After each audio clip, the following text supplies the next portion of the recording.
Come along, children. Now we're going to have a little music.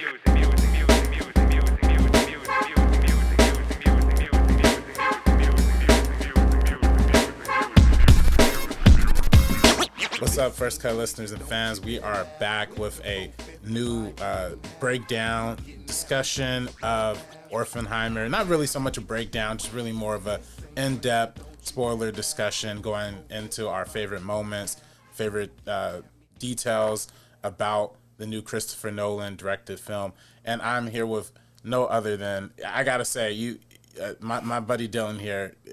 You've made an amazing Oppenheimer video leading up to the release of the movie, and you've been covering Nolan for a long time. So I was super excited when you decided to join us. My good buddy and friend from Studio 71, where we work together from occasionally, Dylan Hoang in the house. What's up, homie? Hello. Thanks for having me. I'm excited. Yeah. No, I knew we were going in for the real deal when, we were creating a group of 8. What was it, like, how many people we went to see it with on opening night? 16 total. 16 total. Yeah, organized a party of 16 people for opening night at Oppenheimer. This was the hottest ticket in town. Like, it was hard. It was impossible to find any tickets of an IMAX 70 millimeter right now. So, like, you had it locked down opening day, and you actually saw it, 3 times opening weekend, if I'm not mistaken? Or it's been 3 times. If it were not for work, it would have been 4 by now. Yeah. Wow. So yeah, I mean, so you've really had an opportunity to absorb the film and really think on it and elaborate on it, and I think that's really beneficial for a film like this because at least for me, when I first saw it, I was a little bit colder walking out of it my first time leaving. I really enjoyed everything that Nolan had to offer that was different and experimental, and the black and white and everything that was nice about it. But I wasn't, I didn't really appreciate as much as I appreciated when I went back and watched it the second time. I went back and watched it the second time on Monday. Okay. Yesterday. Wait, no, today's... Well, today's Tuesday. Yeah. This probably is not going to go out till like Friday or something, though. But yeah, okay. People know. But after watching it again, it really hit me like way harder. I really enjoyed it a lot more. Like, it's probably one of my top 3 favorite Christopher Nolan films in terms of direction, in terms of peak editing that he is able to use to make every single scene work in an immaculate way. The cinematography, obviously, everybody's going to gorge about it. And the performances are next level as well. I've always been critical of Nolan's handling of dialogue, and I think that's why when I first saw the film, I was a little bit like, not. There's a lot of it. Yeah. And that's why when I first saw it, I'm like, oh man, there's so much of this dialogue. I don't know if it just left me a little stiff on it. But going back the second time and knowing exactly where the characters are and who they are and what they represent, and being able to absorb it a lot more and not having to track all the information all at once, it really gave me a much deeper appreciation for the dialogue, the scripting, and each and every performance, because everybody pretty much knocked it out the park in this movie. But those are my thoughts on Oppenheimer personally. But Dylan, what about you, man? So I need to ask you first, what were your feelings on Tenet? So, because you and I, you drove to Las Vegas, right? You did that whole thing? Yep. Because I feel like, okay, so as with every Nolan movie, it gets announced about 2 or 3 years in advance, and that date becomes my most anticipated date for the next 2 or 3 years. Right.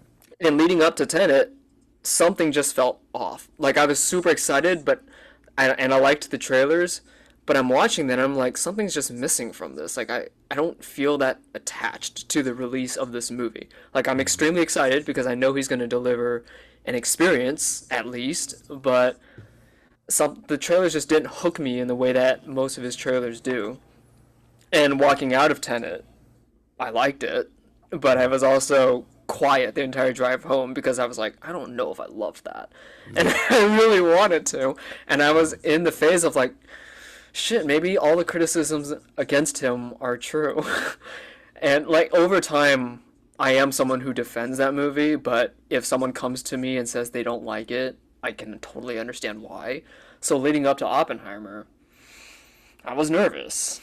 And I think it was like the month right before it that I was like, shit, okay, this actually does look like it's going to be good. Because they released, and you went to CinemaCon, so you saw they released that as like a final sneak peek the week before. And that was the thing that was like, damn, this looks really good. So you got to see that before a lot of other people did.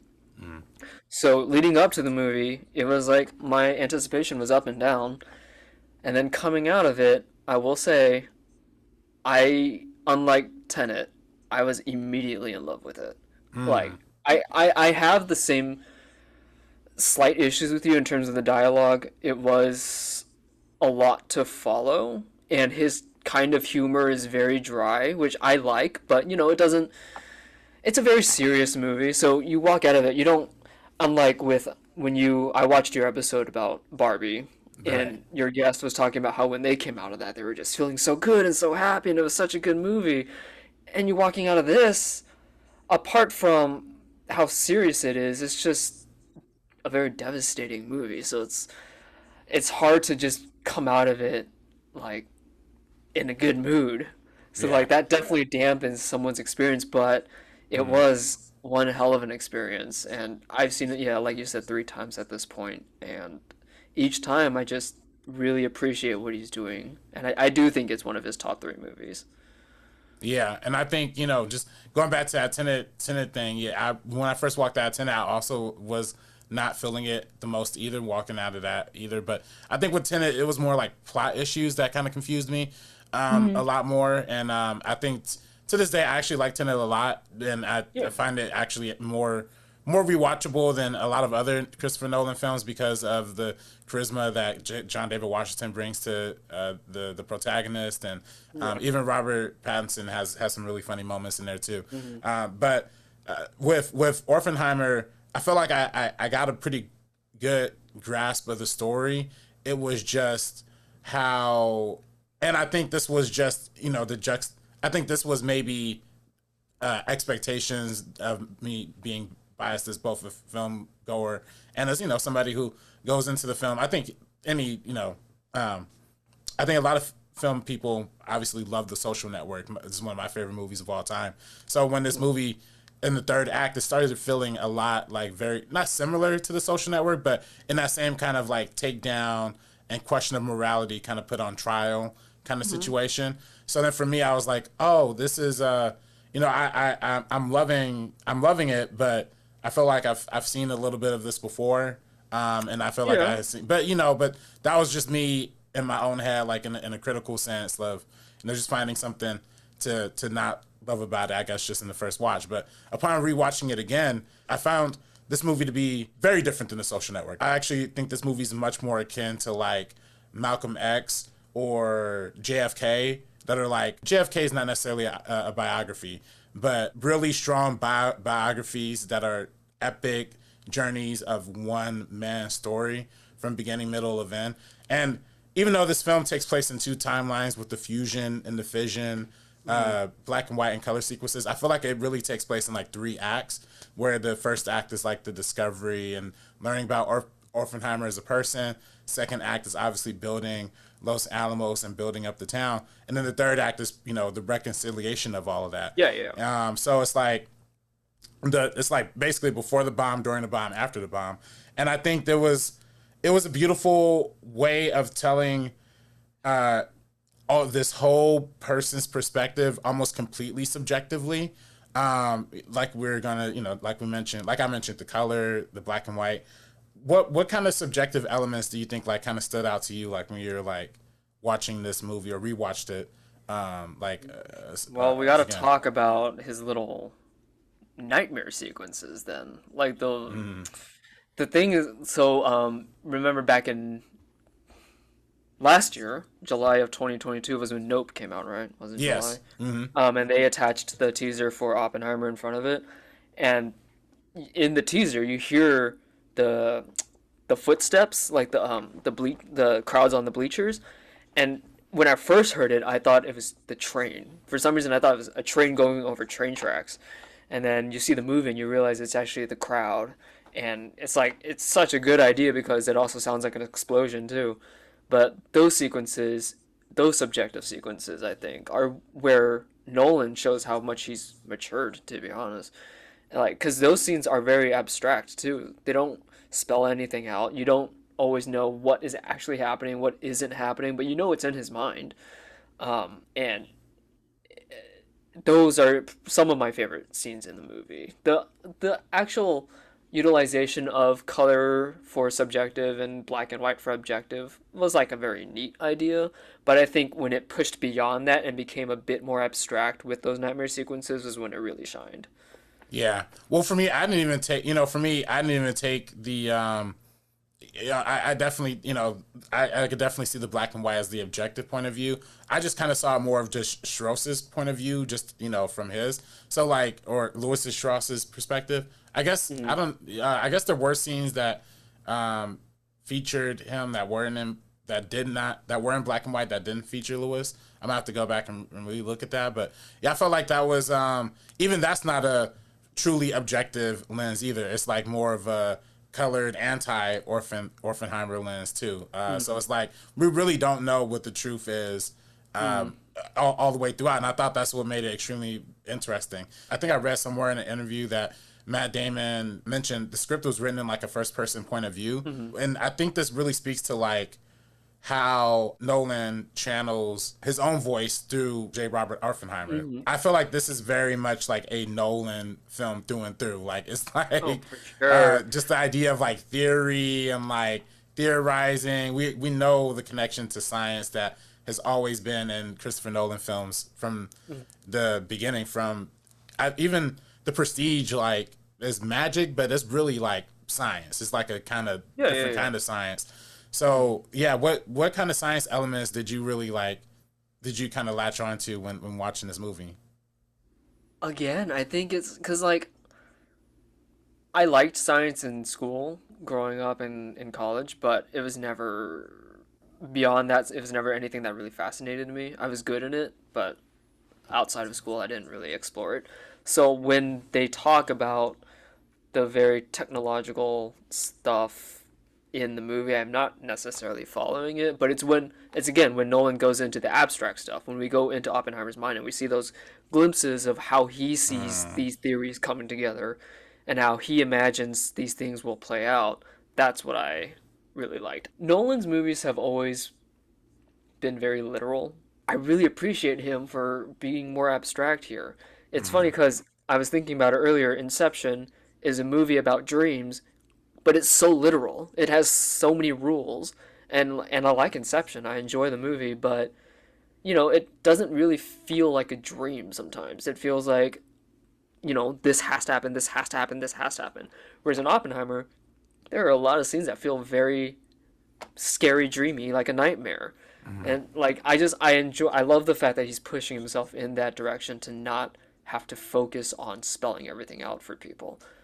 So the scientific aspects that I enjoyed were the visuals. Yeah, and let's talk about like the visuals, like what There's so many visual moments like just that are heavy in this film.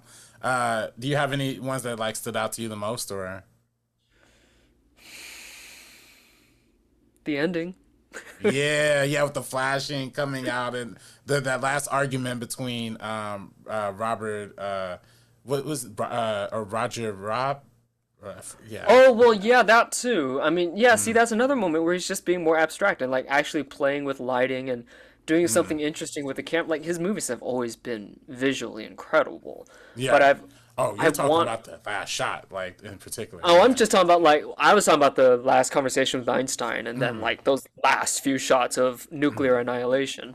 But yeah, but going to your point about the Roger Robb scene where he actually uses lighting to really infuse the scene with a lot more tension and seeing things from Oppenheimer's point of view, it's just like everything really came together. Like it's funny because with directors like Spielberg or Tarantino, like I don't want to say this as a diss to Nolan because it's not, but Spielberg and Tarantino have been like rather consistent. Like you can go back to Reservoir Dogs or Jaws, and those are those were masterpieces, and they like cemented themselves as incredible filmmakers.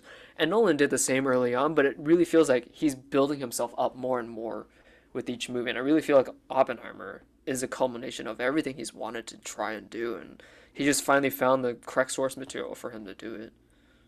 Yeah, no, I love people are like comparing Nolan and that Kubrick class of filmmakers now, which I think is really amazing. I feel like you could definitely feel some Kubrick elements throughout this film. I just that for one, the epicness of it. Those last shots, like you were mentioning, of the world exploding, and when we saw it in the IMAX 70 millimeter, it looked beautiful. It looked amazing. How's the IMAX experience? Like, you saw it 3 times in IMAX, right? Like in the IMAX. Yeah, 70 every millimeter? time I have tickets for a couple, like a bunch more showings, and they're all in IMAX 70 millimeter. And I've seen some criticism saying that this movie doesn't have to be experienced in IMAX 70 millimeter because, not a lot of it is shot in the format compared to Dunkirk. Dunkirk was 79% in IMAX. Tenet was a good chunk in IMAX. And, a lot of this movie is just people talking, so a lot of it's not in IMAX. But I still think when it jumps into that format, it's very overwhelming. And especially with the kinds of imagery that we're getting in this movie, it's just, yeah, it's stuff we haven't seen before. So to get enveloped in that kind of stuff, I think is an experience that can't be matched. Yeah, no, and it comes in like such impactful times and such impactful moments that, like you mentioned, the last shot of just the close up of Cillian Murphy. I love the idea of using these IMAX 70 millimeter cameras for close ups. The intimacy Yeah. that it brings you to the actors on just like the giant screen is just breathtaking, but also too just seeing that bomb go off. You know what I mean? Seeing Yeah. the testing of the Trinity. That moment in and of itself was just a moment of beauty in and of itself. Like, how's The he whole feeling? scene, the whole lead up. I mean, Yeah. that is easily one of his finest accomplishments. I think, I mean, I've also heard some criticisms about some people feeling a little disappointed by the scale of the bomb, I guess, the explosion. I think the close-ups look incredible, but there's one wide shot in the movie. I think Leslie Groves is slowly standing up and you see the mushroom cloud in the distance, and some people were a bit disappointed by how small it was. But I think the entire reason why that scene works more than the visuals or more than the visuals of the bomb itself are the visuals on Killian's face, which is another reason why the close-ups in this movie are so effective, and the sound design, because like we're spoiling it. Like he goes for silence, and I mean everyone in that theater watching it for the first time is expecting a super loud boom, especially in a Nolan movie, and he just completely infiltrates that sequence with silence, and it's very it just it's so quiet, but you're cemented to your seat. You can't breathe. It was such a beautiful decision. Yeah, that was really great all the way around. And then the jump scare, like, kind of hard when you do get that sound Yeah, effect yeah. hitting you. It just also is just amazing as well. Yeah, it's so great, man. And like we're talking about with the fission versus fusion, the idea of the subjective or the Cillian Murphy, the Oppenheimer timeline being about the fission being the splitting apart of the atoms, being about the vision and the morals, right? Like how the science and the military community had different objectives in making this bomb.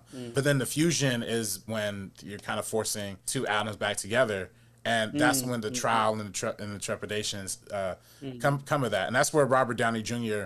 really shines in those scenes, particularly with who was Alden Ehrenreich. Ehrenreich, yeah, that's right. Ehrenreich, yeah. Ehrenreich, yeah, that's right. Yeah, from Han Solo movie. Yeah, it's been a cool minute since we've seen him. Man, Robert Downey Jr. was just eating every scene that he was in. It was great to see him back acting again after the Tony Stark and everything like that. Yeah. How was you feeling about RDJ in this movie? I think he's fucking amazing. But the thing is that, like, I feel like anyone who actually knows his career shouldn't be that surprised. I think we're relieved that this RDJ is back more than anything. And it's funny because this character is such a stark contrast to Tony Stark. Like, this character, Strauss, would hate Tony Stark. Because, I mean, unlike Tony Stark, who is very confident and full of himself, Strauss is the exact opposite of that. Like, if Strauss met Tony Stark, he'd revoke his clearance. Like, Stark would say something completely innocent, and Strauss would take it a completely different way. So I think this just shows how great of a performer RDJ is, and he really is a chameleon. Yeah, no, straight up. And I loved, every single moment that he was in, he was really great. There were times I'm like, not that he was, the last monologue that he was giving was definitely like the showy moment, was like the big time that he had the time to do that. That was probably the most like amped up moment of his, which I think if some people are, some people say that's a little showy, I could see where you're coming from with that.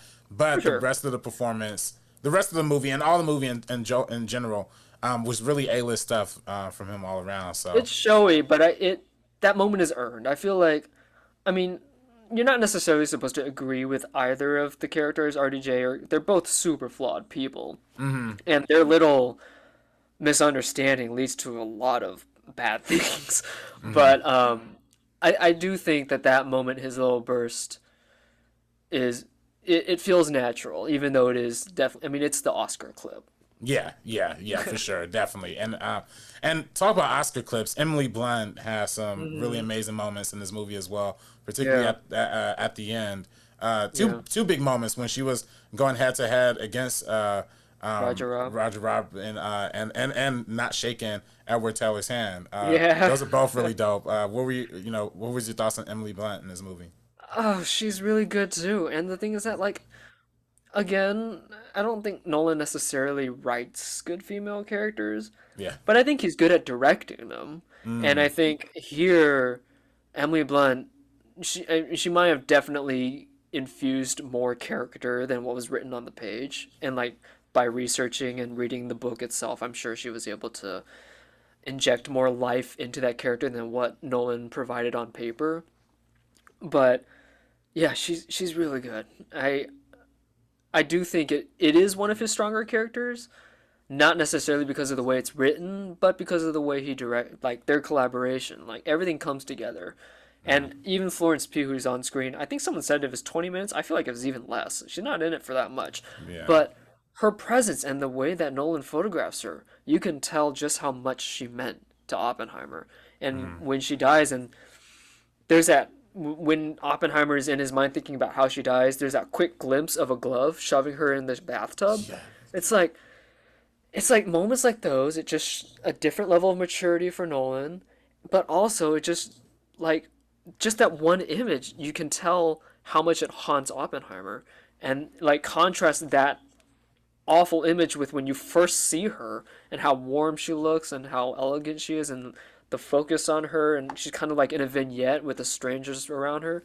Like, he might not be the best at writing female characters, but he does a damn good job at like presenting them very cinematically. Yeah, no, definitely. When we first meet her character at that dinner scene when a lot of communist talk was going on, was really good. I will say I did think the sex scene was a little comedic, like a little stiff. Just how Nolan is.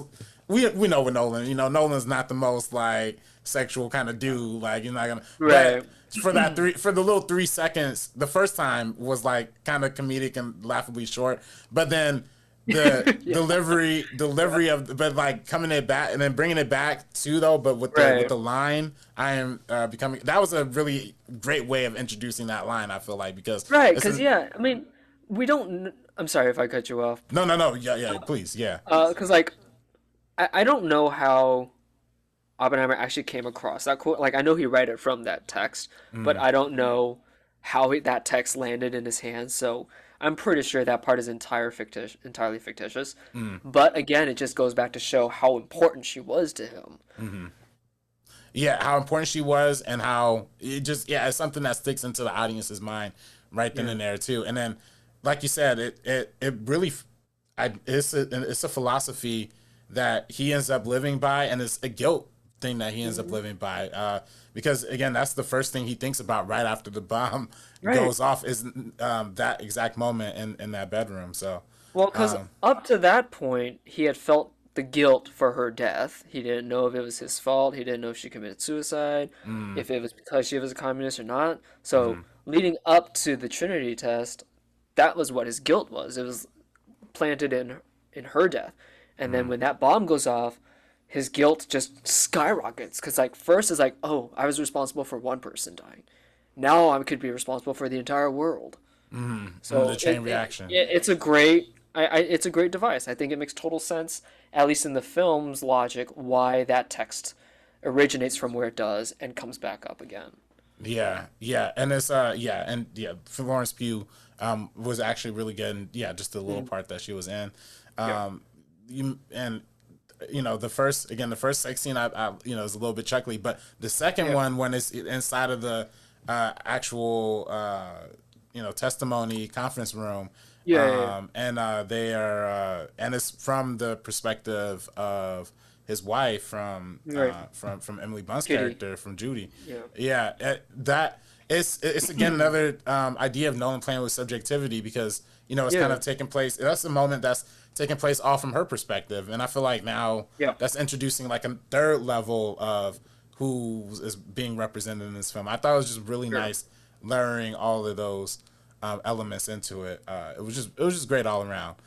Going back to the filmmaking aspects of it and the filmmaking qualities, one other big scene you alluded to before was when he's giving that speech and the people are stomping in the bleachers, and I love the real shallow depth of field that we got with the focus. It just felt pretty much everything was out of focus, like very, very thin line of focus that you had there, really giving that eerie, anxious feeling. And again, seeing that in IMAX 70mm was just like gorgeous when it's just filling up the whole frame of people. And then the sound is just building and building and building. It just cuts out and you just hear that silent scream, that one lady screaming in the background. And that whole moment, tell how was you feeling when you first was like watching that, and how do you feel about it now? Well, again, it's not what you expect. I mean, you expect the cheering, you expect everyone to leap off their seats and clap. But again, it's again, I feel it's Nolan maturing. Because it's funny, because in Interstellar he takes us to the fifth dimension. In Inception he's rotating hallways. In Tenet people are moving forward and backwards, and it's all cool, but it's very cinematic, but it's never very personal, And in Oppenheimer, all of his technical abilities come together to just show a very emotional moment, like down to the sound design, the IMAX, the practical effects of the walls shaking behind him, like all these things that he's revered for technically, like come together to create like a very impactful emotion. And like when it cuts to silence and it cuts to like the empty bleachers, like again, it's very powerful stuff. And like you don't necessarily empathize with Oppenheimer because he is whether or not you agree with the decisions he made, I don't think Nolan wants you to empathize with him, but I think he wants you to understand how he's feeling. And he's getting to that point where his IMAX photography and his sound design and his music can really put you in a position of feeling something. You really feel it. And again, I think is like you mentioned, it's the more personal aspect of it, how much Nolan puts his own personality into the film, and looking at how the young girl who's getting her face, like her skin. That's his daughter. His daughter. Yeah, exactly. Exactly. So it's like, it's almost like he's kind of feeling this kind of way about it. I joked in a video I did with Andres and Sabrina, talking about Oppenheimer, like a non-spoiler review. But I kind of feel like this is Nolan kind of like addressing his concern with how he did with the film industry. You know what I mean? Because he did the Dark Knight trilogy. He made these superhero movies. They, pretty much built up Hollywood from the Dark Knight and forward. And now the industry's almost destroyed because of them. Did he kind of drop the bomb? Yeah, it's kind of sad. Is it just a chain reaction? Like he's kind of, I think he's seeing what's happening with like the Flash, and he's like, I'm for deaf. sure. I am becoming. Like Oh, I think yeah. I think Oh, he. yeah. I think Thank he's, God we're not talking about that movie. Right.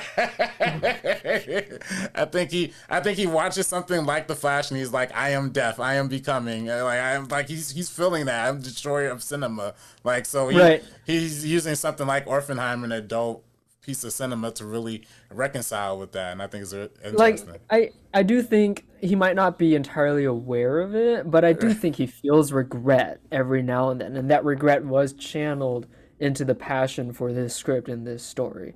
I don't know if he necessarily, I'm sure he has looked back at it every now and then and been like, damn, what did I do? But I don't know if it's keeping him up at night. But I do think that there are like some of it has trickled into his current mindset. Yeah, and I think and yeah, just all jokes aside, I think I think this is definitely a culmination of everything that Nolan has built up to this point. Even down, I was joking with my girlfriend earlier when I was telling her about this movie. There's that scene when Oppenheimer is like putting on his hat, he's like grabbing his pipe, it's like buttoning up his tie. Like, I felt like, literally, it's like Batman putting on his costume. I'm like, he's kind of making Oppenheimer into. Because like Nolan or Cillian Murphy did audition to play Batman, but he didn't get the role. So this is Nolan like, okay, you can suit up as Oppenheimer. I didn't let you suit up as Batman. We'll give you your suit up moment as Oppenheimer. Right, which honestly is 10 times harder than me. Like that is so much cooler. He just walked it out. It was so like, cool. Yeah. But one more thing, just before we fully wrap up this review, the music by Ludwig Thank Göransson. you. God, I was like, are we not gonna be able to talk about it? Yeah, it's fucking great. It's so fucking good. Dude, it's like, so I work from home. I'm an editor, so that thing has been on loop, and my boyfriend's had to hear it. It's like like again with Tenet, I like Ludwig's music for Tenet a lot, but a lot of people were like, why didn't this get nominated? And if I were part of the Academy, I would have nominated it, but I get why it didn't. Like it's a little cold, kind of like the movie itself, but here, man, this music it's tragic, it's beautiful, and one of my favorite things about it is how it turns something beautiful into tragic, because you've listened to it, I'm sure. So the track Can You Hear the Music, like that motif is reintroduced at the end with the Story of Worlds, but it takes on a totally different context, and it's a beautiful score. Yeah, it's really, I think it shows a lot of restraint, because I think a lot of Ludwig's music has a lot of like those electronic elements, and you can hear a little bit of that here, but it goes really back to those like classical strings and violins that really feel part of the time period as well. So with Tenet's score, it was cool, but with Oppenheimer's score, it's truly transcendent stuff. Like, I love the score. I don't know if I'll hear anything better this year.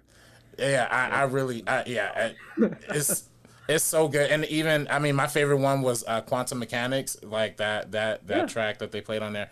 To like, didn't you post something on your story about it today? Yeah, I did. Yeah, okay. With and it was the meme of the dude from Amadeus, like how he's looking at Mozart. Like, I'm sure that's like Hans Zimmer, like, God, what happened? Like, this is he kind of surpassed me a little bit. Even though I love a lot of Hans Zimmer's things, but like I do too. But I am glad that Nolan is with Ludwig now. I mean. The work speaks for itself. I think they're both gonna create some incredible stuff in the future. Yeah. Zimmer had his time. Zimmer's doing Dune now, and I don't really care for the Dune score, but I think Chris and Ludwig are a great collaboration. Yeah, that's a great collab. His cinematographer collab too. Obviously he moved off from Jennifer Lame, editor too. Yeah, and I was gonna say, as an editor, your thoughts on the editing in this movie. How you feeling? I get a headache thinking about it. Yeah. I mean, the main misconception with what most people think editing is just making it as short as possible. But it's making everything as digestible as possible, knowing when to cut, knowing how long to let something live, knowing what goes where and how to make something just, coherency mainly. And the fact that this movie runs at the pace that it does and makes sense, jumping back and forth between timelines and perspectives, like I can't imagine. I don't know how she did it. Like it's incredible. This is such a rich like piece of filmmaking, the non-linear, non-chronological kind of structure and storyline. I feel like if it was just told in a standard way, it would have Right. been mad boring. For sure. It's both a challenge, but also vastly entertaining to unpack the mysteries and figure out where things are taking place as you discover it more and more. And you talk about how editing, is not necessarily about length, but it's also about efficiency. I think this movie does such a beautiful way of communicating, again, subjectivity. The first like 10-second, like the first and the like, there's a sequence in the beginning where Oppenheimer's kind of experiencing depression, like while he's working with a certain professor, and within like a 30 to 60-second span, he, you just see a few shots of him throwing some glass against the wall, another shot of him in the room isolated, and you really get you get like a full range of emotion. You get that he's dealing with depression. You get that he's really not happy with the situation, and he's stuck in his own theories, and he's ready to explore more. He does that's so done and so quickly. I thought that was brilliant. Done.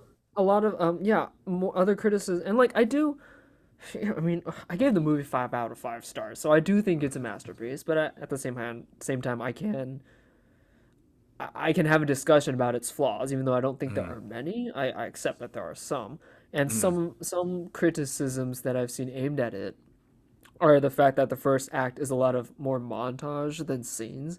Because there's so much that they have to cover before they get to Los Alamos.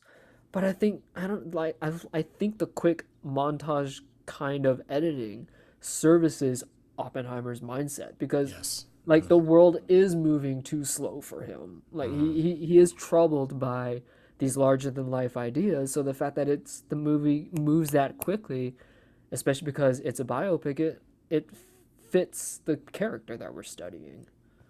Yeah, and I really enjoy that aspect of it. Again, I compared it to Malcolm X from Spike Lee, like how the beginning of that movie is not necessarily montage style, but the beginning of the first hour of that movie, very, very fast. The second hour of Malcolm X, not as fast, but you get to more of a character study, and then the last hour is significantly slower, which I think is kind of how Oppenheimer works in a certain kind of way, because there's less like quick, fast, cutty, montagey stuff during the intense dialogue conversations with the Senate. It's a congressional hearing, which is great. I think that transition of style reflects how life works and how things work in the real world. But I think that's why people may feel like, the beginning might move too fast, the beginning might move too slow. They might not, it's intentionally paced in the way that it's supposed to be, because it's telling how his life story, how Oppenheimer's life story was, how it was through at least his perspective. Right. I mean, 'cause, the entire 2 hours is the lead up to the big boom, so it makes sense why it'd be that quick and rapid. And then after all the culminations of everything he's seen in his mind is brought to fruition, it would make sense that it would slow down because he achieved what he thought he wanted to achieve at least. So it makes sense that the movie slows down, and now he's just rather than him trying to get the world to catch up with him, now it really has slowed down, and it's just him living with the consequence of his actions. Yeah. It's a brilliant movie through and through. Definitely, again, one of my favorite Nolan films. I really have to figure out where I'm going to rank this. If off the top of your head you said it's top 3 Nolan for you, where would you think you'll rank it? Yeah, it was Dunkirk's number 1. I don't know if Dunkirk will be unseated for a while unless Nolan really strips back his dialogue, which he did in Dunkirk, which is why I love it so much.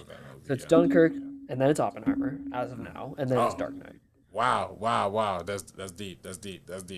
Yeah, I'll probably go number 1, Dark Knight.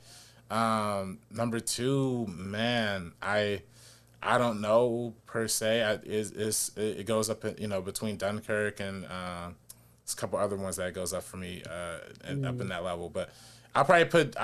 You said you have a soft spot for Dark Knight Rises and Batman Begins, right? Yeah. For Batman Begins, Dark Knight Rises not so much. But yeah. But Batman Begins. I mean, I'll watch Dark Knight Rises, like, you know, I'll watch it from now. I saw it at the midnight thing, so I do have a soft spot for that, but not.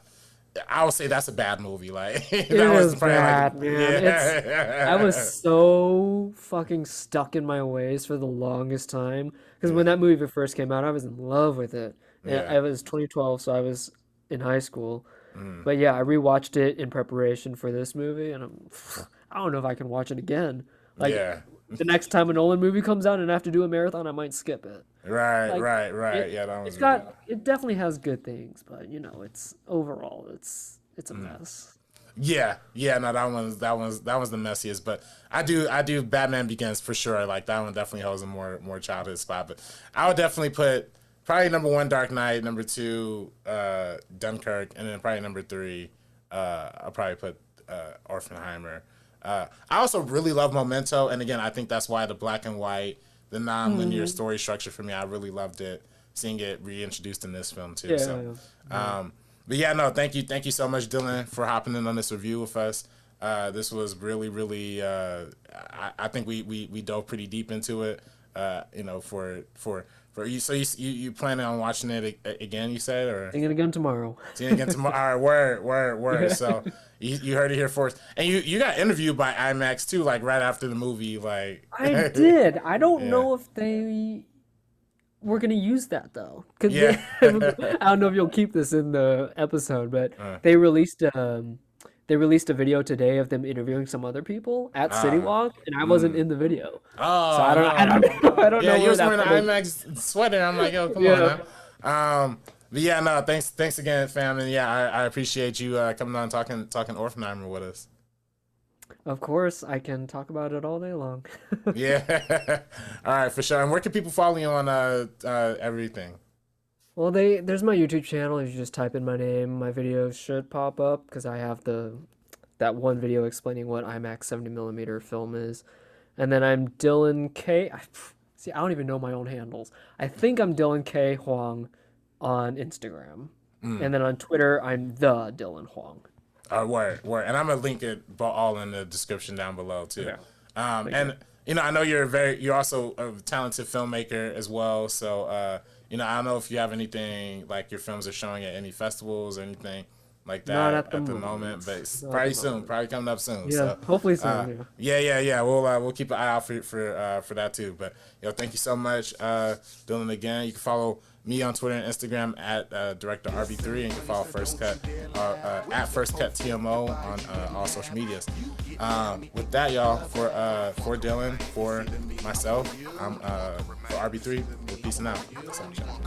It's either me or you. Take you out the equation. It's either me or you. You do the math. Only one can remain.